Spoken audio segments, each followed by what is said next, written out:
नमस्कार, मैं यशवंत कुमार सहआचार्य हिंदी राजकीय वाणिज्य महाविद्यालय कोटा सामान्य हिंदी पाठशाला में आपका स्वागत करता हूं।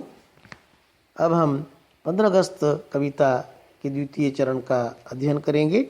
विषम श्रृंखलाएं टूटी हैं, खुली समस्त दिशाएं, आज प्रभंजन बनकर चलती युग बंदिनी हवाएं, प्रश्न चिन्ह बन खड़ी हो गई यह सिमटी सीमाएं, आज पुराने सिंहासन की टूट रही प्रतिमाएं, उठता है तूफान इंदु तुम दीप्तिमान रहना, पहरवे सावधान रहना। सामाजिक, आर्थिक, राजनीतिक, सांस्कृतिक विषमता की श्रृंखलाएं अर्थात भेदभाव, ऊंच नीच, छूत छात, वर्ग वर्ण, जाति धर्म, संप्रदाय के भेदभाव की जंजीरें टूट गई हैं। विकास की, आगे बढ़ने की सभी दिशाएं खुल गई हैं, अर्थात सभी को विकास व आगे बढ़ने के समान अवसर प्राप्त हुए हैं। युगों से बंदी भावनाओं, विचारों रूपी हवाएं तूफानी हवा में बदल गई है। भावनाओं के, विचारों के प्रभाव उमड़ रहे हैं, उन्माद में बदल रहे हैं। देश की, विचारों की, भावों की, वाणी व व्यवहार की सिमटी सीमाएं, संकीर्णताएं प्रश्न चिन्ह बन गई हैं। क्या हम इन संकीर्णताओं के साथ युग से कदम मिला पाएंगे? किसी कवि ने कहा है, एकता के स्वर में गीत गुनगुनाना सीख लो, युग के साथ कदम से कदम मिलाना सीख लो, भूल कर भी मुख में जाति पंथ की न बात हो, भाषा प्रांत के लिए कभी न रक्तपात हो। फूट का घड़ा भरा फोड़ कर बढ़े चलो, संगठन गढ़े चलो, सुपंथ पर बढ़े चलो, भला हो जिससे देश का वह काम सब किए चलो। पुराने सिंहासन की प्रतिमाएं टूट रही हैं।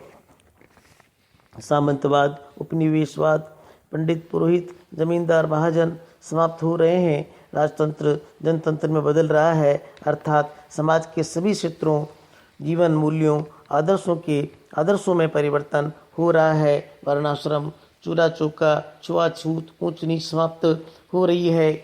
नए पुराने जीवन मूल्यों, आदर्शों, परंपराओं, व्यवस्थाओं में संघर्ष का तूफान उठ रहा है। पर हम भारतीयों को चंद्रमा के समान जगत में स्वाधीनता, समानता, बंधुत्व व न्याय का शीतल प्रकाश फैलाना है। भारतीय चंद्रूपी इंदु अर्थात चंद्र को दीप्तिमान रहना है, अर्थात वाणी, विचार, आचरण की श्रेष्ठता का शीतल आलोक फैलाना है। कट्टरता, धर्मांधता, रूढ़िवादिता के तूफानों में खो नहीं जाना है।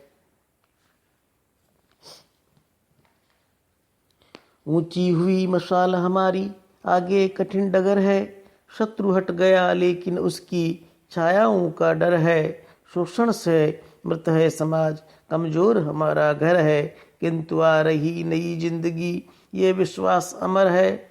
जनगंगा में ज्वार लहर तुम प्रभमान रहना, पहरवे सावधान रहना, पहरवे सावधान रहना। हमारी स्वाधीनता की मशाल ऊंची हो गई है, प्रज्वलित प्रकाशित हो गई है, अर्थात हमने स्वाधीनता प्राप्त कर ली है, उसका अनुभव प्रारंभ कर दिया है। परंतु आगे कठिन डगर है, अर्थात हमारी स्वाधीनता के समक्ष जाति, धर्म, वर्ग, वर्ण, भाषा, प्रांत की अनेक चुनौतियां हैं। शत्रु अर्थात अंग्रेज हट गए हैं, भारत से चले गए हैं, परंतु उनकी छाया आज भी डरावनी है, अर्थात अंग्रेजी मानसिकता के लोग, सामंती, उपनिवेशवादी लोग, फूट डालो राज करो की उनकी सोच की छाया आज भी हमारी स्वाधीनता के लिए डरावनी है, अर्थात हमारी स्वाधीनता के लिए संकट खड़ा कर सकती है। हमारा समाज विदेशी शासकों, उच्च वर्गों, वर्णों के शोषण से मृत हो गया है, अर्थात विचार व संवेदना शून्य हो गया है। अपना आत्मविश्वास, स्वाभिमान, सम्मान, स्वावलंबन का भाव खो बैठा है। हमारा घर कमजोर है, अर्थात हमारे राष्ट्र में अनेक विभाजन है। जब भी घर में एकता नहीं होती, घर कमजोर हो जाता है। उसी प्रकार एकता के अभाव में राष्ट्र भी कमजोर हो जाता है। परंतु राष्ट्र में नवजीवन का संचार हो रहा है, अर्थात वैज्ञानिक, तार्किक, मानवतावादी, लोकतांत्रिक दृष्टि, जीवन पद्धति राष्ट्र में प्रतिष्ठित हो रही है। ये हमें अमर विश्वास है, नई जिंदगी आ रही है का अमर विश्वास हमारे मन में है, अर्थात युगानुकूल जीवन व परिवर्तन के प्रति हमारे मन में कभी न मरने वाला विश्वास उत्पन्न हो गया है। हमें नवजीवन के आगमन का विश्वास हो गया है।